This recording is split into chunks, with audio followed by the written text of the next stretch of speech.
I'm Jennifer Colosimo. Welcome to our last episode of the 7 Habits Coach, where we've been applying principles and practices from the 7 Habits of Highly Effective People to our current challenges. I'm joined today by my co-host. Hello, everybody. Todd Davis here. And we, in the last 9 episodes, have covered each of the 7 habits while highlighting the primary principles of each habit as they pertain to challenges we're dealing with right now. Habit 1, be proactive, is the habit of choice. I can choose my response to any situation. Habit 2 is begin with the end in mind. The principle here being the principle of vision and purpose, picturing where it is you want to be tomorrow, a week from now, a year from now, and as a personal mission statement at your retirement or your 80th birthday party, what you want your legacy to be. Habit 3 is put first things first. The principle here is about execution and personal management, doing the things day to day that establish you in achieving that vision. Again, these first 3 habits are all about what's mastering called the private victory, the victory over self. It helps us move from the state of dependence to independence. The next 3 habits are all about working together with other people in relationships to master the public victory, our effectiveness with others. Habit 4 is think win-win, based on the principle of mutual benefit and also abundance. It's the attitude, the mindset that we need to increase our trust with others. Habit 5, seek first to understand, then to be understood. The primary principle here is empathy, truly taking the time to understand the other person's point of view. This is the real skill of building trust with others. And then habit 6, synergize, based on the principle of creative collaboration. When we have that attitude of win-win or mutual benefit from habit 4, make the effort to take the time to truly understand each other, habit 5, then we are ready to collaborate, to solve our problems, to address our challenges and take charge of our opportunities in new and better ways, doing things better than either one of us could have been able to do on their own. Then surrounding these 6 habits is habit 7, sharpen the saw, the habit of renewal, of investing in yourself. And this is critical because it's the habit that powers all of the others. We are the only tool we have to address the situation in hand. I invest in myself, my well-being, so I have the energy and endurance to help those around me. Our intent of this web series, of this 7 Habits Coach, was to provide hope based on principles. And because we all know hope is great, but hope alone is not a strategy, we've shared helpful practices to actually put that hope into action. If there was a habit or an assignment that really hit home and resonated with you, maybe the circle of influence and circle of concern that I shared, for example, the best way to really internalize that is to teach it to someone else while it's still fresh on your mind. Walk them through it using your own examples and your own words. And hey, if you find yourself struggling or falling short, don't get discouraged. Remember how airplanes fly. When an airplane takes off, the plane has a flight plan. But during the course of that flight, wind, rain, turbulence, air traffic, human error, a lot of other factors keep knocking that plane off course. The planes are actually off course about 90% of the time. Don't know if you knew that. Don't know if you feel very comfortable knowing that, but they actually are. And the key is that the pilots keep making these small course corrections by reading their instruments, talking to the control tower to come back over and over again to the flight plan. So if you keep coming back to your plan, making small adjustments along the way, and keeping hope alive, you will reach your destination, as well as helping all of those around you reach theirs too. From the Jim Collins book, Good to Great, many of you are familiar with what is known as the Stockdale paradox. Commander Stockdale was a very senior naval officer who was a prisoner of war during Vietnam. He survived 7 years of torture in the prison when many others did not survive. And he attributes his survival to confronting reality.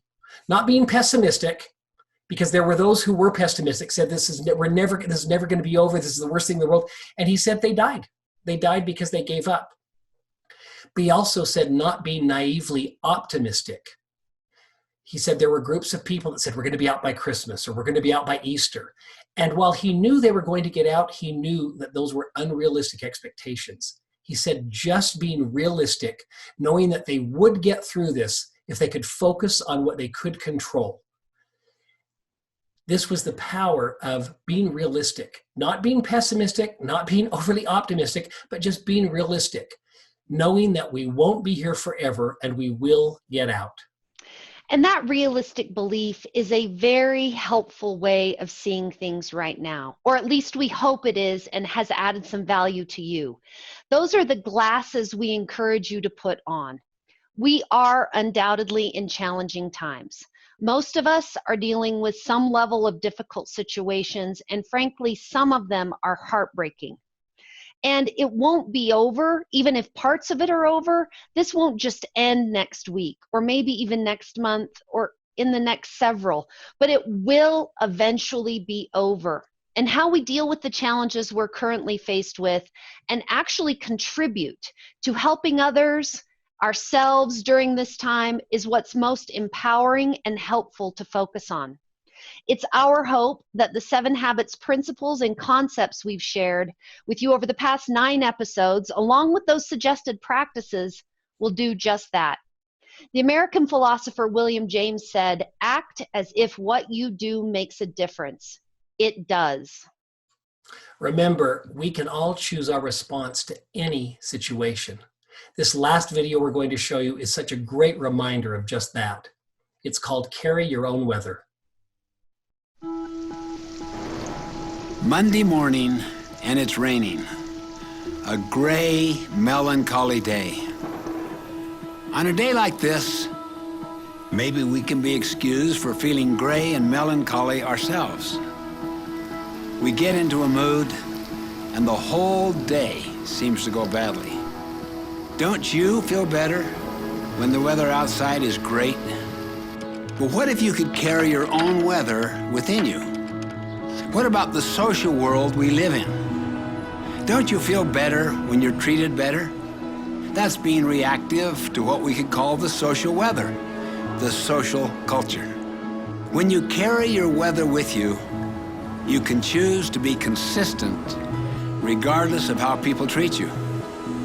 That's what it means to be proactive. Being reactive is the opposite of being proactive, not taking responsibility for our own life. You always see yourself as a victim of the weather, of your moods, of someone who has it in for you.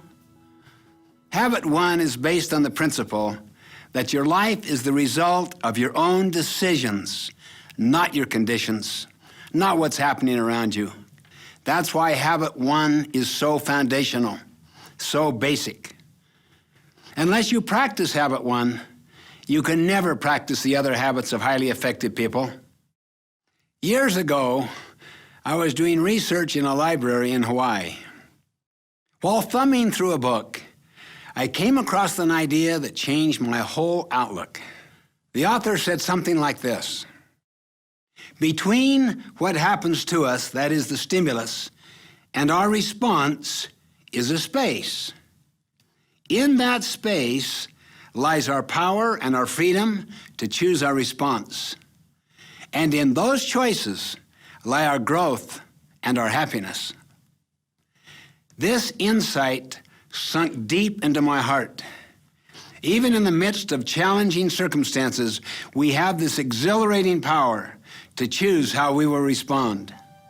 For instance, the great Viktor Frankl, the Jewish Austrian psychiatrist imprisoned in the death camps of Nazi Germany during World War II, experienced unbelievable indignities and tortures. He was raised to believe that you are basically a product of your childhood. But while he was in the death camp, he began to observe some very interesting things. Different people reacted differently to the same circumstances. He himself experienced terrible things. Some of his own loved ones were killed. One day they stripped him, put him under lights, and performed experiments upon his body. At that lowest possible point, he discovered what he called the last human freedom, the power to choose your own response to any condition, to anything that happens to you. During his darkest moments, Frankl would visualize himself lecturing to his students in Austria following his release. He pictured himself teaching them about the very experiences he was having then.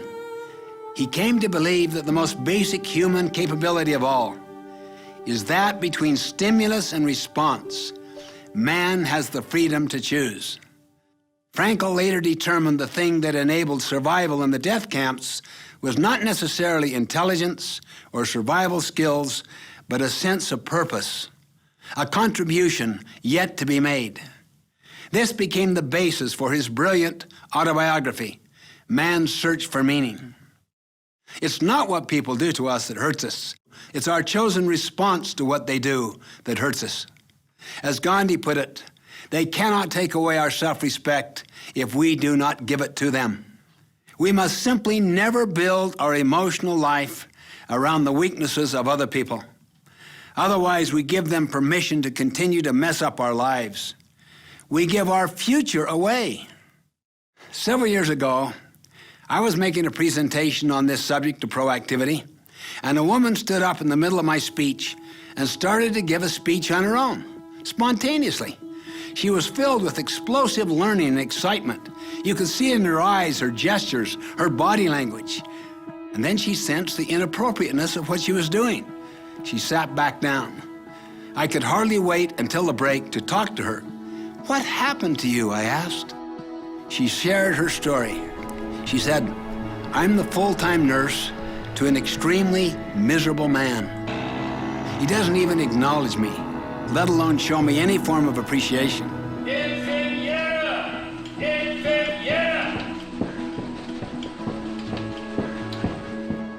She went on to explain that this elderly man, entrusted to her care, was absolutely miserable and took his misery out on her.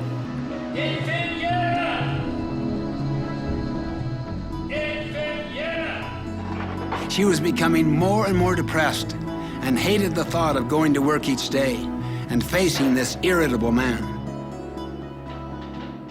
All of the other nurses felt the same way. They talked even of his demise, wished for it, hoped for it, while they were taking care of him. Then she said something to me.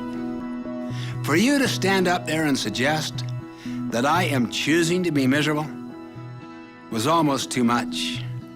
But then, listening to you, I suddenly realized that I do choose to be miserable. Before, I believed I didn't choose it. He made me. But then I realized how dependent I am. I'd given my power over myself to him and his miserable behavior." As I thought about what you were saying, she said, I realized I had the power to choose and felt like I had been let out of prison. That's why I stood up. I could not contain myself. I just can't tell you what that means. This feeling of freedom is almost overwhelming. We have the power and the freedom to choose, to create our own weather each day. As Fulton J. Sheen once said, each of us makes his own weather, determines the color of the skies in the emotional universe which he inhabits. As you saw in the video and the models that we see in the video, the principles that are found in the 7 habits can help in many difficult situations, in even the most difficult situations, including the one we find ourselves in now. Thank you for joining us. Be safe. Thanks, everyone. If you'd like more resources to apply these concepts, please visit us at franklincovey.com/7habitstools.